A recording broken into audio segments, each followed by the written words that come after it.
उम्मीद करता हूं आपके हालचाल बहुत बहुत बहुत ही ज्यादा अच्छे होंगे। तो बेटा जी, लास्ट सेशन में कुछ ऐसे क्वेश्चन थे जिनकी इमेजेस हमारे इस पीडीएफ फॉर्मेट में नहीं आ पाई थी, तो मैंने आपको प्रॉमिस किया था कि उन क्वेश्चंस को मैं आपको करा दूंगा। तो आज जो क्वेश्चंस पीडीएफ फॉर्मेट में नहीं हो पाए थे उन क्वेश्चंस को डिस्कस करेंगे। बाकी के सारे क्वेश्चंस आपको प्रीवियस लेक्चर में दिख चुके होंगे।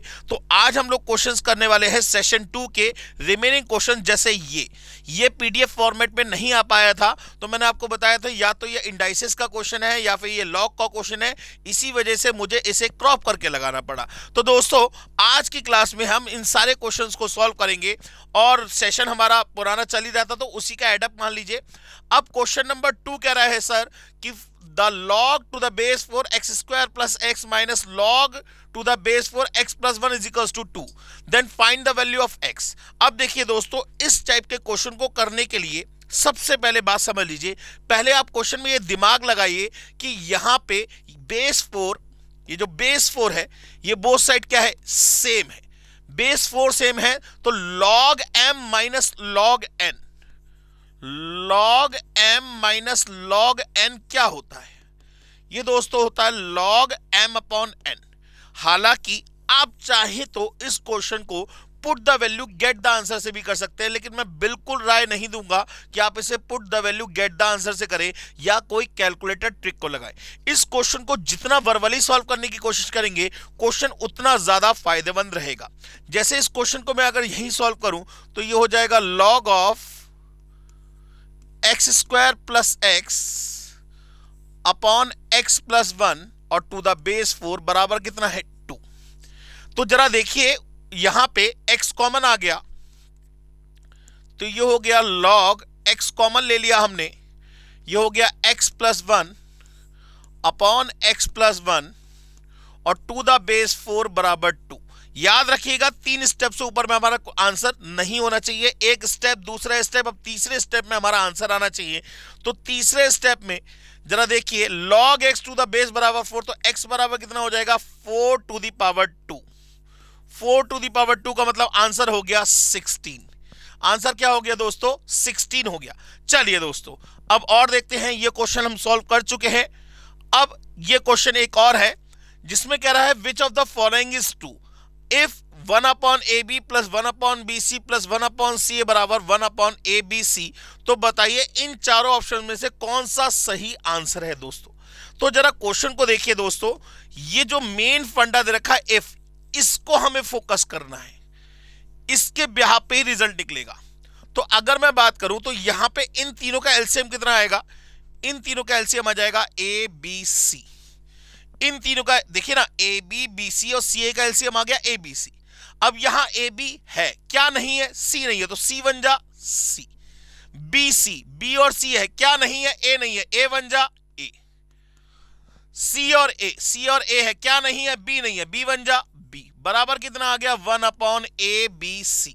तो ए बी सी से ए बी सी कैंसिल हो गया, ए बी सी से ए बी सी कैंसिल हो गया। अब हम taking log on both side अगर करें तो log of a plus B plus C is equals to कितना आ जाएगा, log 1 आ जाएगा। और log 1 की वैल्यू हमेशा इक्वल्स टू क्या होती है, 0 होती है। तो आंसर क्या होगा, log of a plus B plus C is equals to क्या होना चाहिए, 0। आंसर हो गया सर डी। आंसर क्या हो गया सर डी। देखा आपने 2 स्टेप में कैसे सॉल्व हो गया क्वेश्चन। बिल्कुल ऐसे ही करना है क्वेश्चंस को, ज्यादा दिमाग नहीं लगाना है। क्वेश्चन को सिर्फ और सिर्फ दिमाग, मतलब कहते हैं ना, ऐसे देखना है कि क्वेश्चन हमें समझ में आ जाए, ठीक है ना। क्वेश्चन में आप ज्यादा शॉर्ट ट्रिक या कोई कैलकुलेटर ट्रिक अप्लाई करेंगे तो उसमें ज्यादा टाइम लगेगा। अगर आपके कॉन्सेप्ट क्लियर है तो इन क्वेश्चंस को आपको 2 स्टेप में बहुत आसानी से आपको इसका आंसर मिल जाएगा। चलिए दोस्तों, नेक्स्ट क्वेश्चन की बात करते हैं। ये क्वेश्चन हम लोग सॉल्व कर चुके हैं। ये रहा सर क्वेश्चन, वो कह रहा है find the value of this. आपको इस एक्सप्रेशन की वैल्यू निकालनी है। यहां ध्यान दीजिएगा, यहां एक्स लिखा हुआ है, ठीक है ना। Find the value of this, आपको इसकी वैल्यू निकालनी है। सबसे पहले अगर मैं इसको यहीं सॉल्व करना चाहूं, अगर मैं इसे यहीं सॉल्व करना चाहूं तो मुझे लॉग की प्रॉपर्टी पता है कि log m plus log n क्या होता है, log mn होता है। log m minus log n क्या होता है, log m अपॉन n होता है, और log m to the power n क्या होता है, n log m होता है। ठीक है ना, ये तीनों प्रॉपर्टी मैंने आपको लिखवा दी। अब जरा बहुत ध्यान से समझिएगा, यहां जितनी भी क्वांटिटी प्लस में है उसे मल्टीप्लाई में लिख देंगे, और जो माइनस में उसे डिवाइड में लिख देंगे, और जो पावर है उसे आगे लिख देंगे, या पावर आगे है तो उसे पावर में ले जाएंगे। माने कुल मिला के इसे लिख सकते हैं log, ध्यान से देखिएगा, √25 का मतलब 5, माइनस का मतलब डिवाइड, 2 का क्यूब मतलब क्या हो गया 8, प्लस का मतलब मल्टीप्लाई, 4 का स्क्वायर का मतलब हो गया 16 की होल पावर कितनी आ गई x।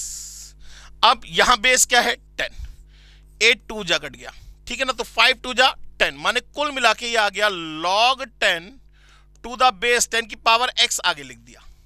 ठीक है ना, अब इसकी वैल्यू कितनी हो गई 1, तो आंसर कितना आ जाएगा x 1 जा x, आंसर हो गया सर a। आंसर क्या हो गया दोस्तों, a हो गया। चलिए अब नेक्स्ट क्वेश्चन की बात करते हैं, ये क्वेश्चन भी हो चुका है। ये रहा फिर एक क्वेश्चन, वो कह रहा है log x to the base 4 plus log x to the base 2 plus log x to the base 4 बराबर 6। तो x की वैल्यू पूछ रहा है। सबसे पहले यहां ध्यान दीजिए, इन दोनों के बेस सेम नहीं है, तो जब तक बेस सेम नहीं होंगे log में हम आगे नहीं बढ़ सकते। ठीक है ना, तो सबसे पहले बेस चेंज अगर हम बात करना चाहें तो इसे लिख सकते हैं 2 की पावर 2। तो ये कुल मिला के क्या हो जाएगा, ये हो जाएगा log x to the base 2, और ये 2 आगे आ जाएगा तो 1/2 log x to the base 2 बराबर 6 हो गया। बात समझ में आ गई। अच्छा, अब इसमें से क्या कॉमन आ रहा है सर, इसमें से कॉमन आ रहा है log x to the base 2। क्या बचेगा सर, बचेगा देखिए यहां पे क्या लिख सकते हैं 1 प्लस 1/2 बचेगा, इज इक्वल टू कितना हो गया 6। 1 प्लस 1/2 का क्या लिखेंगे हम 3/2, इसे काट के जब इधर लेके जाएंगे तो ये 2/3 हो जाएगा, तो ये 3 2 जा 6, माने कुल मिला के आ गया log x to the base 2 बराबर आ गया 4। तो x की वैल्यू कितनी आ गई 2 टू द पावर 4 का मतलब कितना हो गया 16, आंसर हो गया 16। तो देखिए एक स्टेप, 2 स्टेप और 3 स्टेप में आपका क्या आ गया, आंसर निकल आया। बात समझ में आ गई दोस्तों। चलिए ये क्वेश्चन भी हो चुका है। फिर एक नेक्स्ट क्वेश्चन कह रहा है इफ m बराबर n फैक्टोरियल, तो वो कह रहा है where m is a positive integer which is greater than 2, माने m की वैल्यू जो है वो 2 से बड़ी है। ठीक है, वो कह रहा है then the value of this, आपको इसकी वैल्यू फाइंड करनी है। सबसे पहले जरा ध्यान दीजिए, इन सभी की बेसिस क्या है, अलग अलग दे रखे हैं, इन सभी के बेसिस क्या दे रखे, अलग अलग दे रखे। अच्छा जरा ध्यान दीजिए, अगर मैं कहूं log a to the base b, इसे क्या लिख सकता हूं log a upon log b, माने अगर बेस चेंज की प्रॉपर्टी की बात करें तो इसे log a upon log b, और जो चाहे वो बेस रख ले, बोथ साइड बेस क्या होना चाहिए, सेम होना चाहिए। तो अगर मैं बात करूं 1 upon log a to the base b, तो इसे लिख सकते हैं log b upon log a, base change वाली प्रॉपर्टी लगाई, और बोथ साइड हमने क्या रख लिया, बेस x रख लिया, माने कुल मिला के इसे लिख सकते हैं log b to the base a। कुल मिला के इसे क्या लिख सकते हैं, log b to the base लिख सकते हैं। तो जरा ध्यान दीजिए, इसको क्या लिख सकता हूं मैं, 1 upon log n to the base 2 है, तो इसे लिख सकते हैं log 2 to the base n। देखिए ना कैसे, 1 upon log n to the base 2, तो अगर बेस चेंज की प्रॉपर्टी लगाए तो 1 divided by log n upon log 2 आ जाएगा, और जब डिवाइड के साइन को मल्टीप्लाई में चेंज करेंगे तो ये हो जाएगा log 2 अपॉन log n, तो ये हो जाएगा log 2 to the base n। बात समझ में आ गई। बिल्कुल सेम वे में इसको क्या लिख सकते हैं, log 3 to the base n, इसे क्या लिख सकते हैं log 4 to the base n, और up to so on to last को क्या लिख सकते हैं log m to the base n। सही है, क्लियर हो गई बात। अब log के अंदर सारी क्वांटिटी प्लस में कब आती हैं, जब मल्टीप्लाई में होती है, माने इन सब के देखिए ना बेसिस क्या हो गए, अब सेम हो गए, इन सब के बेसिस क्या हो गए, सेम हो गए।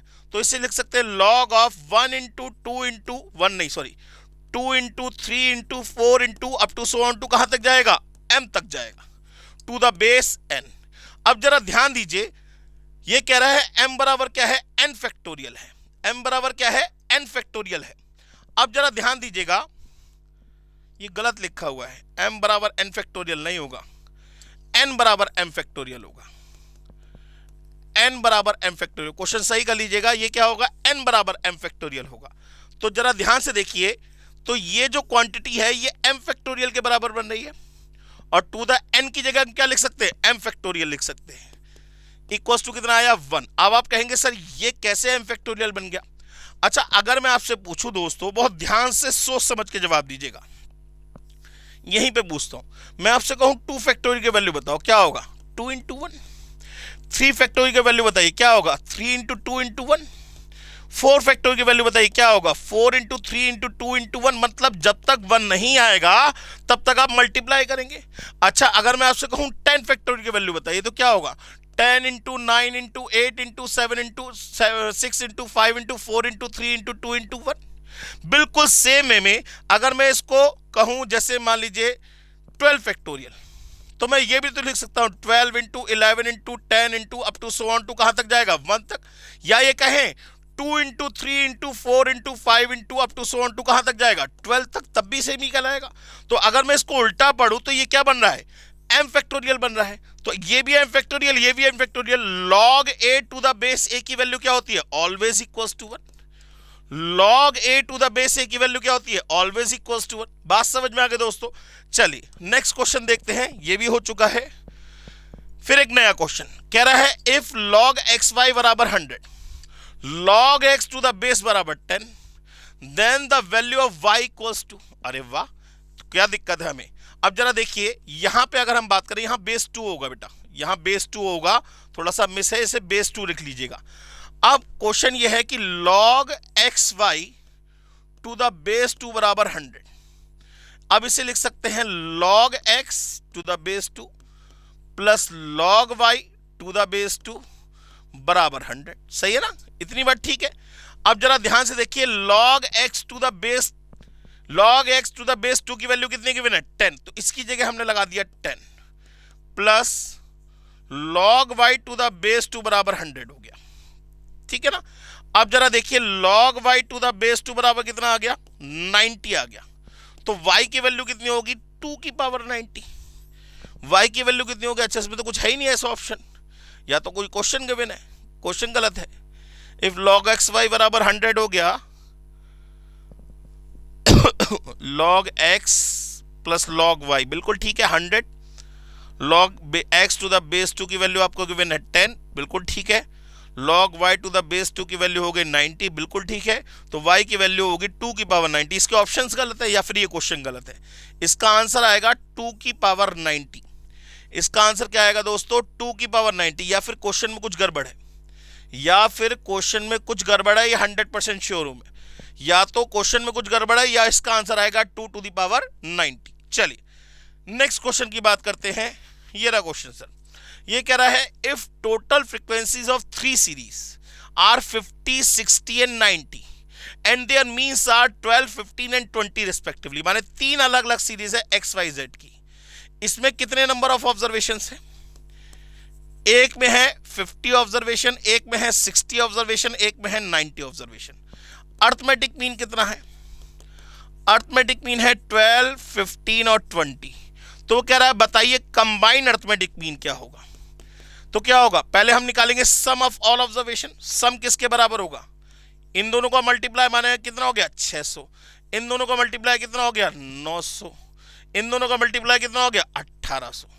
टोटल सम कितना हो गया, तीनों को जोड़ लीजिए, ये हो जाएगा 1500 और 1800 3300 divided by total number of observation कितने हो गए, इन तीनों को जोड़ लीजिए 150 और 200 200 हो गया सर। डिवाइड कर लीजिए, आंसर कितना आ जाएगा 16.5। कितना आ जाएगा 16.5। सी इज द आंसर। बात समझ में आ गई दोस्तों।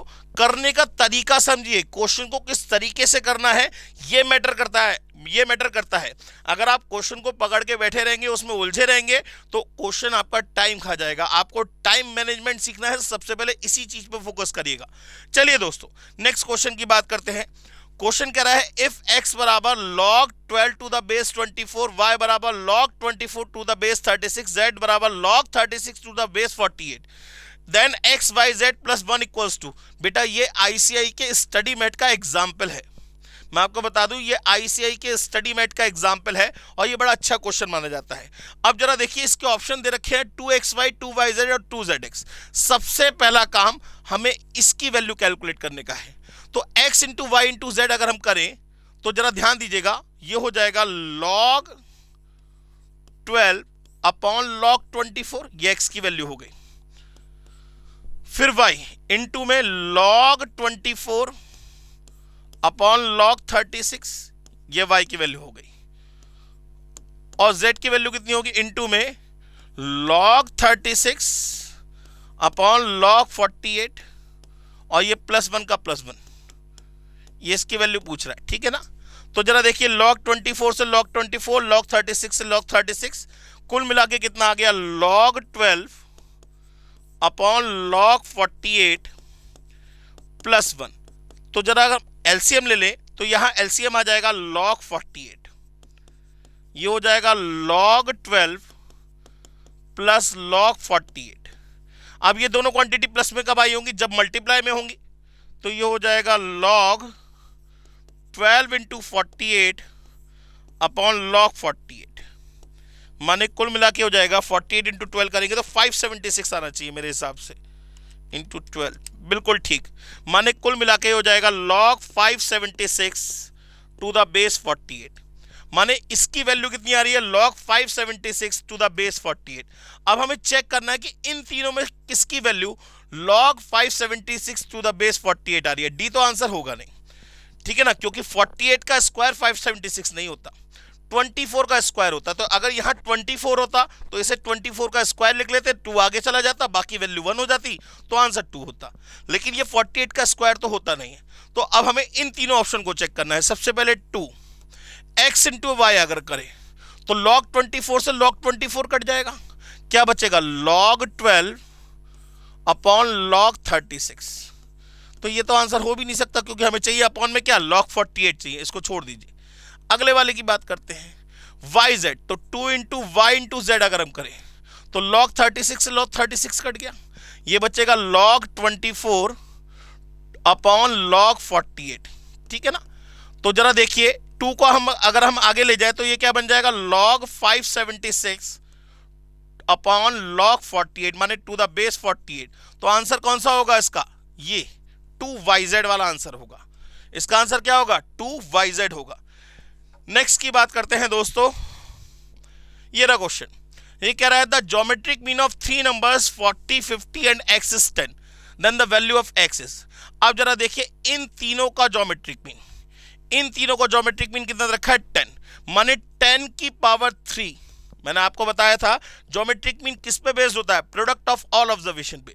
तो ज्योमेट्रिक मीन के क्वेश्चन को सॉल्व करने का फंडा ये होता है कि ज्योमेट्रिक मीन की whole power n is always equals to product of all observations. किसके बराबर होगा, हमेशा हमेशा प्रोडक्ट ऑफ ऑल ऑब्जर्वेशंस के बराबर होगा। तो ज्योमेट्रिक मीन कितना है, 10, कितने ऑब्जर्वेशन है, 3, तो 10 की पावर 3 बराबर इन तीनों का प्रोडक्ट होना चाहिए। तो 14 टू 15 टू x, माने 2000 x के बराबर होगी, 2000 x के बराबर होगी। तो ये हो गया 1000 divided by 2000 is equals to x। तो x की वैल्यू कितनी आ गई, 1/2। x की वैल्यू कितनी आ गई, 1/2। चलिए दोस्तों नेक्स्ट क्वेश्चन देखते हैं। क्वेश्चन है इफ पी स्क्वायर बराबर 96, रेट ऑफ इंटरेस्ट 8%, तो i की वैल्यू कितनी हो गई, i का मतलब होता है r/100 से, माने ये हो जाएगा 0.08।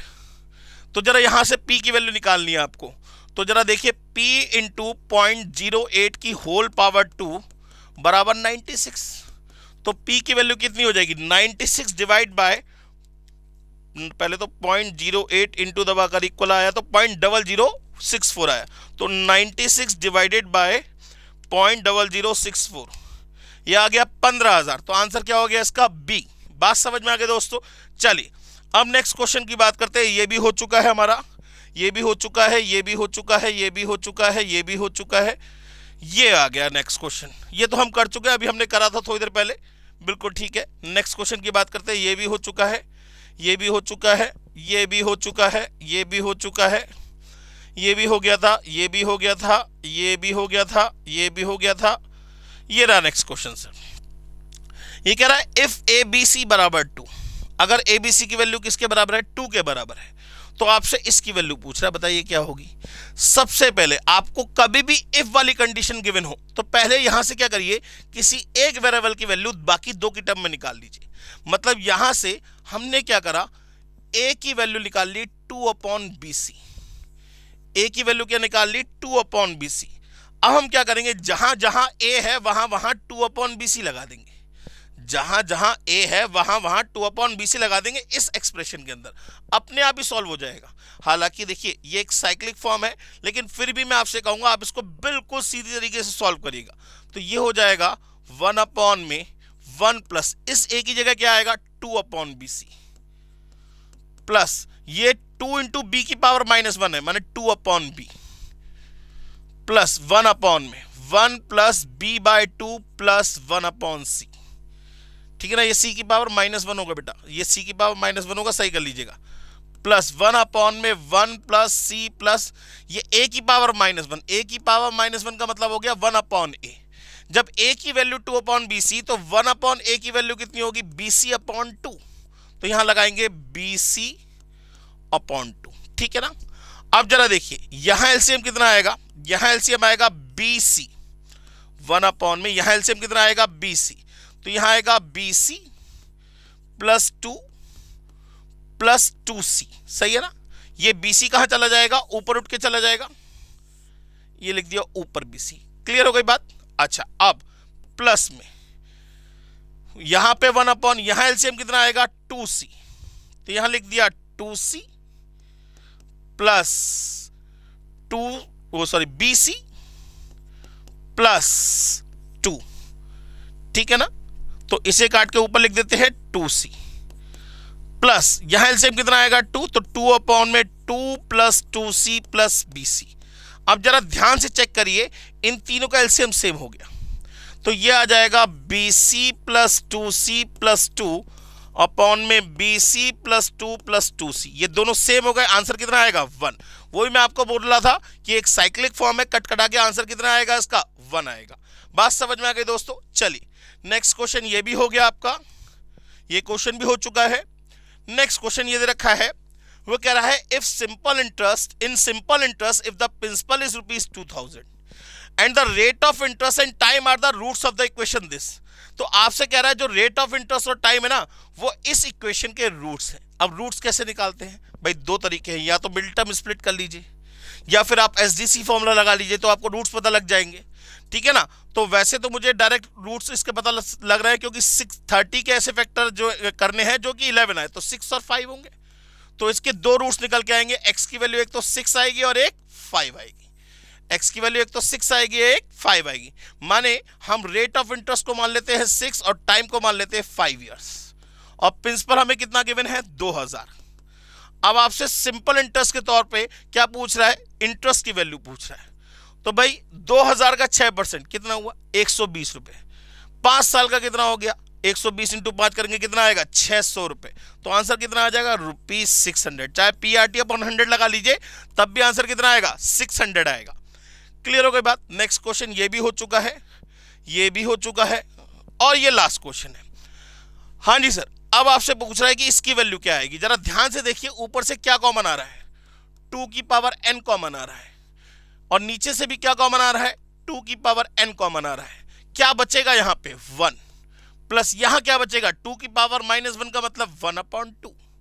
यहां क्या बचेगा 2 की पावर n तो कॉमन आ गया 2 की पावर 1, और माइनस क्या बचेगा 1।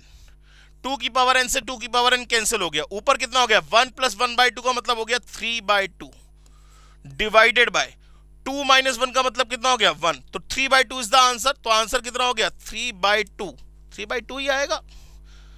1 प्लस 1/2 3/2 हो गया, और 2 माइनस 1 1 हो गया। बिल्कुल ठीक 3/2 आंसर आएगा। इसका आंसर गलत दे रखा है, 3/2 आंसर आएगा इसका आंसर क्या आएगा 3/2 आएगा। बिल्कुल ठीक आंसर है मेरा। इसके बाद कोई क्वेश्चन नहीं है। तो यहां पे आपके जो इमेजेस वाले क्वेश्चन गायब थे उन क्वेश्चंस को मैंने कवर अप करा दिया है। और नेक्स्ट सेशन बिल्कुल भूलिएगा मत, क्योंकि नेक्स्ट सेशन के अंदर हमारे 2 सेशन होने वाले हैं। मैं बार बार बता रहा हूं, एक सेशन होगा आपका रिकॉर्डेड और दूसरा सेशन होगा आपका लाइव।